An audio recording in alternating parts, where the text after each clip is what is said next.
그 경남은행 횡령 사건에 대해서 예보공사와 금감원 측에다가 질의하겠습니다. 예보공사 사장님, 그 경남은행 직원의 그 업무상 횡령에 대해서 알게 된 것이 2022년 9월로 되어 있더라고요. 이때 이제 검찰에 수사를 의뢰하게 되더라고요. 예. 예, 금감원장님, 근데 이걸 실제로 알게 된 것은 그로부터 10개월이 지난 23년 7월이더라고요. 경남은행의 보고를 통해서 알게 됐는데 왜 이렇게 늦게 알게 됐죠? 네, 뭐 여러 가지 경위 있습니다만 어쨌든 빨리 파악하지 못해서 송구합니다. 예. 예. 그 예보공사 사장님, 예. 왜 이 사실을 금감원에는 바로 통보하지 않았나요? 예, 검찰에는 바로 수사 의뢰를 했습니다만 저희가 미처 챙기지 못했습니다. 예. 그런데 이제 그냥 뭐 서로 놓친 게 아니라 현행 법상에 뭐 서로 이렇게 바로 통보하거나 협조하기 좀 어려운 측면은 좀 없나요? 예, 저희가 예보법 하에서 그 손해배상 용도로만 그 취득한 정보를 목적의 타기관에- 사용을 금지하고 있기 예. 때문에 그런 거죠. 그래서 좀 조심스러워했었던 예, 측면이 그런 거 있을 것 있습니다. 같습니다. 그래서 그런 문제가 있어서 이제 금감원이나 한은이나 예보가 공동 워크숍도 개최해서 같이 좀 공조 체계를 강화한다 발표했는데 그 실제로는 그 효과가 많이 없는 것 같습니다. 그래서 제가 그냥 이 자리에서 두 기관장들한테 확인하려고 하는데요. 일반적으로 금융회사끼리는 필요한 그 업무상 정보를 거래가 가능할 거라고 법적으로 해석이 가능해요. 그래서 이 두 기관이 서로 정보 교류를 통해서 금융사고를 빨리 인지하고 해결책을 마련할 수 있도록 논의할 필요가 있다고 생각을 해요. 그러니까 뭐 누구 책임이냐 이렇게 서로 미루지 말고 그래서 그 방안을 좀 논의해서 저에게 좀 개선 방안을 좀 제출해 주시겠습니까? 예, 예, 그렇게 하도록 우리 하겠습니다. 원장님도요? 예. 예. 그렇게 해 주십시오. 예. 다음에 이제 금융위원장님, 제가 국회 ESG 포럼 공동 대표입니다. 제가 특히 기후 정보 공시에 관해서 관심이 많은데 현재 우리나라는 의무 공시가 아니라 한국 거래소 규정에 따라서 지금 도입하도록 되어 있죠. 네, 그렇게 되어 있습니다. 예, 자본시장법에서 시행령에 위임하고 다시 또 거래소 규정에 위임한 형태를 취하는데 제가 이번에 경제개혁연구소하고 공동으로 발간한 정책 자료집에 의하면 자산운용사하고 손보사에게 물어보니까 재무 분석에 쓸만한 유용한 정보가 그곳에 없다는 거예요. 그러니까 이제 이게 뭘 판단할 만한 기준이 없는 거죠. 그래서 제가 보니까 이제 ISSB 같은 경우에는 지속 가능성 공시 표준을 정해서 기후 정보를 아예 재무 정보에 통합해서 공시하는 방향을 도입하고 미국도 SEC에서 기후 정보의 법정 공시를 추진하고 있는데 우리도 뭐 여러 가지 뭐 기업의 반발, 뭐 준비 조건 미숙 뭐 이런 얘기 하지만 이제는 이 ESG 관련된 정보 공개가 굉장히 투자와 금융에 있어서 중요한 요인이 돼가고 있기 때문에 이제는 좀 나서야 되지 않겠습니까? 예, 이제 ESG 정보를 좀 더 정확하게 좀 충실히 공시해야 될 필요는 있습니다.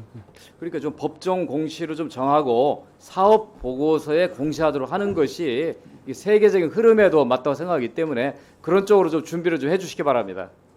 예, 그 저는 시간 바로 하기는 좀 쉽지는 않을 것 같고요. 그러니까 법정관리 공시가 되면 이제 의원도 아시다시피 이게 좀 부정확하거나 뭐 이렇게 뭐 시비가 붙으면 법률 위반 이슈가 되기 때문에 조금 저희 기업들이 좀 준비가 좀 필요하지 않나 하는 생각을 합니다. 그렇지만 저도 뭐 어쨌든 공감합니다. 기본 기업들 얘기 방향은 들어보니까, 뭐 법정관리로 길게 보면 법정관리로 가야 된다고 생각합니다. 근데 자꾸 이제 미루다 보면 오히려 이제 우리가 뒤처지게 되고 그게 리스크가 될 수가 있으니 미리 준비하도록 해 나가는 게 필요하다는 측면에서 다시 한번 강조를 드립니다. 예, 취지는 예. 제가 이해하고 있습니다. 예.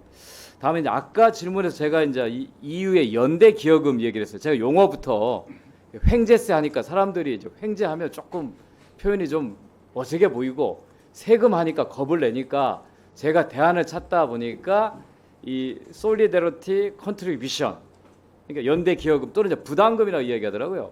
아까 시간이 없어서 좀 자세히 설명 못했는데 자 이후의 사례는 이런 거예요. 뭐 우크라이나 전쟁 등으로 해서 갑자기 기름값, 가스값이 올랐어요. 그에 따라서 관련된 회사들이 돈을 많이 벌었습니다. 그걸 어떻게 사회적으로 환수하냐에 대한 고민이에요. 그래서 이제 이후에 이제 그 규정인데 에너지로 인한 경제적인 영향을 완화하기 위해서 일시적인 연대 기업을 도입한다고 해요. 일시적인. 항시적이야 일시적인. 그리고 그 피해를 입은 가구와 기업에다 지원한다는 거예요. 이득이 많이 생긴 쪽으로부터 걷어서 피해를 입은 쪽에게 직접 지원하는 것이 효과가 있지.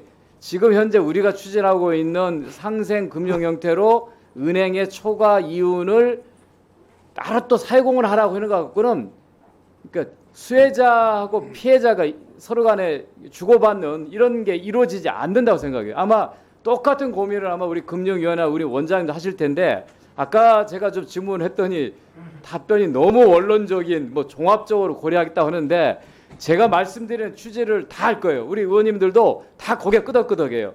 상생금융 그게 해야지 무슨 성과가 있겠냐. 금융상품 파는 거지. 정말 피해를 입은 층에다가 직접적으로 지원할 수 있는 방안을 결국 금융당국이 마련하는 것이 진짜 확실하다고 생각하고요. 우리 국회도 관련된 법을 좀 마련하려고 합니다. 지금 나와 있는 법들보다는 조금 더 현실적이고 구체적인 법안을 좀 만들려고 하니까 오늘 저 두 분께서 다시 한번 제가 재질문하는 거 아니까 조금 더 구체적인 고민과 답변해 주시기 바랍니다. 예, 그 어쨌든 취약계층 지원 문제는 저희 정부가 계속해서 고민하는 문제고 이제 그 방안에 있어서 뭐 어떤 게 가장 효율적이고 정말 효과적으로 할 수 있는지 계속 고민을 같이 하겠습니다. 말씀하신 그 저도 유럽 등의 에너지나 그 이자 초과 이윤과 관련된 다양한 논의들에 대해서 인식을 하고 있고 파악을 하고 있습니다. 다만 이제 우리 각 나라의 법제가 좀 다르다 보니까 단도 뭐 쉽게 그냥 어느 제도가 좋다 나쁘다 이렇게 말씀드리기 어렵다는 차원에서 사실 오전에 그렇게 말씀을 드린 거고 저희도 이제 그리고 이제 소급법의 문제라든가 다양한 어떤 저 제도의 구성 그리고 또 그런 정책을 하는 것이 적정한지부터 해서 지금 있는 제도와 이제 또 여러 가지 비교도 해야 되고 사실은 복잡한 문제들이 있다 보니까 이제 저희가 쉽사리 말씀 못 드리는 건데 어쨌든 취지에는 공감하면서 저희가 깊게 한번 고민을 해보겠습니다.